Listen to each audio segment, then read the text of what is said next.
Welcome to our channel. నేను సిరి. మొత్తానికైతే ఏపీలో అయితే బాబు గెలిచారు. కాకపోతే మరి బాబు గెలిచిన తర్వాత చాలా డౌట్స్ అయితే వస్తున్నాయి. ఏంటంటే మరి బాబు అంటే చంద్రబాబు నాయుడు గారు గెలిచారు కాబట్టి హైదరాబాద్లో ప్లాట్స్ రేట్ తగ్గిపోయే అవకాశం ఉందా? అంటే మేము కొనుక్కున్నాం కదా, మరి ఎలా, మరి ఇప్పుడు మేము అంత రేట్ పెట్టి కొనుక్కున్నాం, మరి తగ్గిపోతే ఎలా అని చెప్పేసి చాలా మందికి అయితే డౌట్స్ ఉన్నాయి. సో ఆ డౌట్స్ అన్ని నివృత్తి చేయడానికి ఈరోజు మన స్టూడియోలో మనతో పాటు ఉన్నారు realtor oxygen founder and CEO doctor Nandi Rameshwar Rao గారు. నమస్కారం సార్. నమస్తే సార్, ఇప్పుడు చూస్తున్నట్టయితే ఏపీలో మనం చూస్తున్నట్టయితే ప్రభుత్వం చేంజ్ అయింది. చంద్రబాబు నాయుడు గారు అయితే పదవులు అంటే రేపో మాపో పదవి ఏమంటారు 12వ తారీఖు 12 గంటలకి.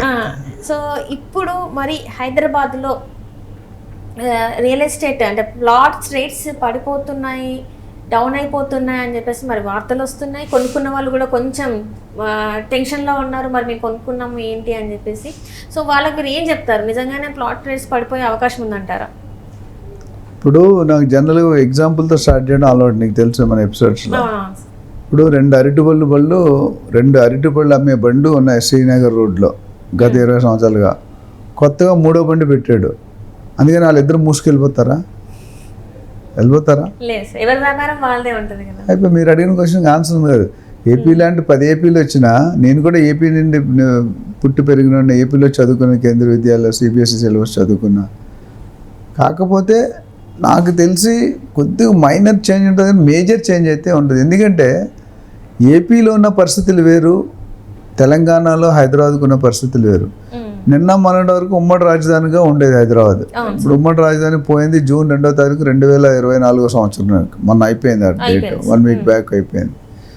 సో ఇప్పుడు AP government has to come up with a new strategy to generate funds. వాళ్ళ దగ్గర డబ్బులు లేవు, మన దగ్గర కొద్దిగా మనకి అప్పులు ఉన్నాయి, వాళ్ళకి అప్పుడు మనకి డబ్బులు, మనకున్న అప్పులకి డబుల్ అప్పులు.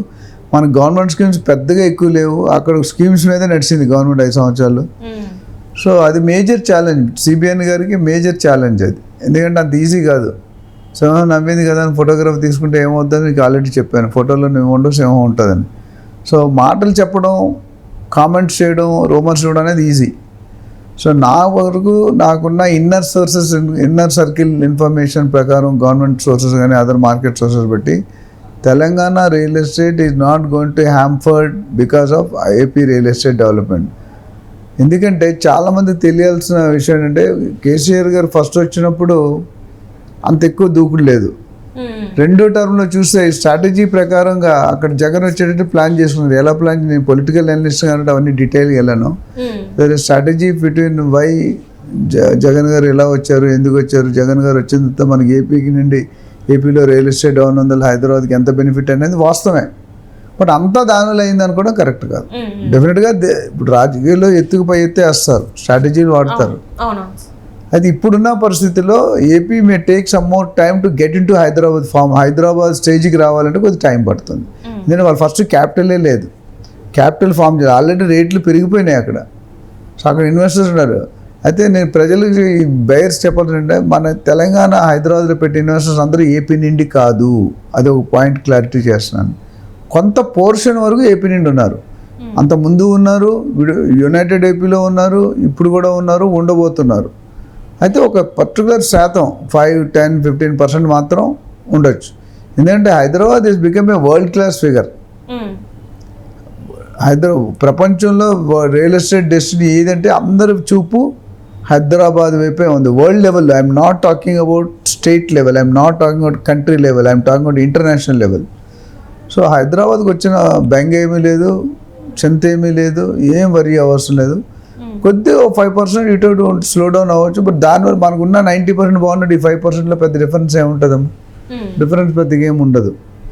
సో నాకు తెలిసి రేట్ వైజ్ కొనుక్కున్న వాళ్ళు ఏమీ ఇబ్బంది పడక్కర్లేదు. ఇక్కడ గ్రోత్ ఆల్రెడీ టాప్ గేర్లో ఉంది. కారు నడుపుతుంటే టాప్ గేర్లో ఫుల్ స్పీడ్లో ఉంది. స్పీడ్ నుండి ఇప్పుడు ఏపీలో గవర్నమెంట్ రియల్ ఎస్టేట్ చూసుకుంటే -0లో ఉంది. చంద్రబాబు నాయుడు గారు మన ప్రెస్ స్టేట్మెంట్లో చెప్పారు, AP has gone back 25-30 years back. దాన్ని ముందుకు తీసుకురావడానికి ఆయనకు చాలా strategy. Course is a very senior politician, senior administration, చాలా రాజకీయంలో అనుభవం ఉన్న వ్యక్తి. ఆల్రెడీ 3-4 సార్లు సీఎంగా చేసి ప్రూవ్ చేసుకున్నారు. బట్ ఎంత అనుభవం ఉన్నా ఒక చెట్టుకి విత్తనం వేసాం అనుకుంటా, విత్తనం చెట్టయి మొక్కయి చెట్టయి పువ్వులు పళ్ళు రావడానికి టైం పడుతుంది. అదేవిధంగా ముందు బాబు గారు ఇక్కడ చంద్రబాబు గారు ఏదైతే ఉన్నారో స్టెబిలైజ్ అవ్వాలి, స్టేట్ ఇన్కమ్ జనరేట్ చేయాలి, ఫండ్స్ రావాలి, ఇండస్ట్రీ రావాలి, ఎంప్లాయ్మెంట్ రావాలి, అప్పుడే కదా రెవెన్యూ. అఫోర్డబిలిటీ ఆఫ్ బయింగ్ కూడా ఉండాలి కదమ్మా. ఇక్కడ హైదరాబాద్లో బయింగ్ కెపాసిటీ ఉంది, ఎందుకంటే ఐటీ ఇండస్ట్రీ 10 లక్షలు 11 లక్షల మంది ఉన్నారు కాబట్టి భార్య 1 లక్ష, భర్త 1 లక్ష, 50,000 లక్ష, మినిమం 1,00,000 2 లక్షలు సంపాదిస్తున్నారు. సో ఒక 50,000 60,000 ఖర్చుకు లగ్జరీస్ టైప్. ఒక భార్య భర్తకి ఎంత అవుతుందమ్మా? 50,000 70,000 చాలు లగ్జరీ. మిగతా ₹1,00,000 కొనుక్కొని ఈఎంఐ కట్టుకొని ప్రాపర్టీ 20 సంవత్సరాలు 30 సంవత్సరాలు లోన్ తీసుకొని క్లియర్ చేసుకున్నారు. బట్ ఏపీలో ఉద్యోగులు ఎక్కడున్నాయి? లాస్ట్ 5 yearsలో there is no employment, there is no new industry చేసుకొని ఒకటి అలా తప్ప. సో దాని మీద ఉంటుంది కాబట్టి ఇమీడియట్ ఇంపాక్ట్ పెద్దగా ఏముంటుంది. వాళ్ళు సెటిల్ అయ్యేసరికి మనం ఆ స్టేజ్ దాటిపోతాం. మనకు కూడా కొత్త డెవలప్మెంట్స్ వస్తున్నాయి కదా, కొత్త ఏరియాస్, కొత్త జోన్స్ అన్నీ డెవలప్ చేస్తున్నాం. సో ఇప్పుడు ఆల్రెడీ పెట్టుకున్న వాళ్ళు ఏం పెద్ద ఇబ్బంది పడాల్సిన అవసరం లేదు, దాన్ని సంకోచించక్కర్లేదు. నేను ఇందాక చెప్పినట్టు అరటిపళ్ళు 3 బళ్ళు ఉన్నా 4 బళ్ళు ఎవడు బిజినెస్ వాడు చేసుకుంటాడు. మీ క్వాలిటీ ఆఫ్ ప్రొడక్షన్, మీ లగ్జరీ ఏమి ఇస్తున్నారు, ఈకో ఫ్రెండ్లీ ఇస్తున్నారు, కొత్త కొత్త కాన్సెప్ట్ ఏమి ఇస్తున్నారు, కొత్త బెనిఫిట్స్ ఏమి ఇస్తున్నారు, ఇన్నోవేషన్ అనేది జరగాలి. మీరు చూసుకుంటే హిందుస్థాన్ మోటార్స్ అని మన మీరు లేనప్పుడు మీరు పుట్టినప్పుడు ఒక కంపెనీ ఉండేది, హిందుస్థాన్ మోటార్ అంబాసిడర్ కార్, అంటే ఫియట్ కార్ ఉండేది. ఈ 2 కార్లే మొత్తం భారతదేశాన్ని 30-40 సంవత్సరాలు ఈ 2 కంపెనీలే అమ్మారు కార్లు. కొత్త డిజైన్స్ అనేది లేదు, కొత్త మోడల్స్ అనే Mark 1, Mark 2, Mark 3, Mark 4. ఇప్పుడు ఒక్కొక్క కంపెనీకి ఎవ్రీడే ఒక న్యూ డిజైన్ వస్తుంది. అంటే ఆ టెక్నాలజీ అలా డెవలప్ అయింది కాబట్టి మన Indian customers market car rate చాలా లగ్జరీ సెగ్మెంట్ బాగా పెరుగుతుంది. ఎస్యూవీ వెహికల్స్ కానీ, బెంజ్ కానీ, ఆడీ కానీ, BMW కానీ, అన్ని కంపెనీలు కూడా మీరు జూబ్లీ చెక్ పోస్ట్కి వెళ్తే అన్ని కార్లు చూడొచ్చు, మీరు డబ్బులు ఇవ్వకుండా చూడొచ్చు. డిఫెండర్ కూడా చూసేస్తున్నాం, కోట్ల రూపాయల కార్లు కూడా చూసేస్తున్నాం. పెద్ద పెద్ద రోల్స్ రాయ్స్, పోర్షే, జాగువార్ ఇవన్నీ కూడా కార్లు వస్తున్నాయి. సో నేను ఏం చెప్తానంటే మన క్వాలిటీ మనం ప్రొటెక్ట్ చేసుకోవాలి, మనం ఇంప్రూవ్ చేసుకోవాలి, R&D చేసుకోవాలి. ఒకప్పుడు బిల్డర్స్ కట్టేది మనం కొనుక్కునేవాళ్ళం, ఇప్పుడు బిల్డర్ కస్టమర్కి ఏం కావాలో కనుక్కొని డిజైన్ చేస్తున్నాడు. అటు దుస్తులు కానీ, ఇటు ఫుడ్ హ్యాబిట్స్ కానీ, అటు రోటీ కపడా మకాన్, తిండి బట్ట గూడు, ఈ 3 కూడా డెఫినెట్గా ప్లే చేస్తాయి. So Hyderabad investors or Telangana investors need not worry at all. మనకి వచ్చిన నష్టం ఏమీ లేదు.